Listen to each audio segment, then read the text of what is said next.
A member of the prestigious Ozo Society in Anambra State, Chief Richard Nwammadu, has described Ozo in Igbo land as a deity which the recipient must respect always. Abuchimozo was there and filed in this report. Speaking to ABS during a special report on the meaning, role, and significant functions of Ozo-titled men in the society, Chief Nwammadu, who is an indigene of Ifitoka in Oka South Local Government Area, listed some of the cultural ceremonies that will culminate to being initiated into Ozo Society, saying that a member of the Ozo Society must always say the truth and defend it, pointing out that in Oka community, any member of Ozo Society that misbehaves will be sanctioned.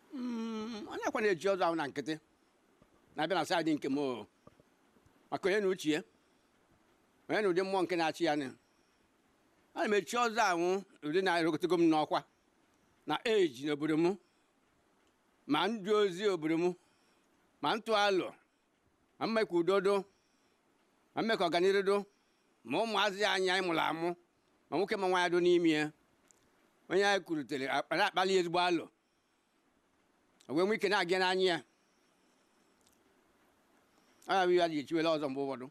Chief Richard Nwammadu disclosed that before one can be initiated into Ozo-Oka society, such a person must have a well-known source of livelihood, adding that people of questionable character and ex-convicts will never be initiated into Ozo society, as according to him, traditional rulers in various communities are selected from members of Ndinze na Ozo. On the high cost of requirements of initiating one into Ozo society, Chief Nwammadu said that such is according to standards set by various communities in Igbo land, which is varying as it concerns communities, saying that in Oka community, the initiations into Ozo society has acceptable standards. Chief Nwammadu, who is a renowned professional tailor, called on various communities to investigate the pedigree of those that are being initiated into Ozo society in order not to debase the culture of their various communities.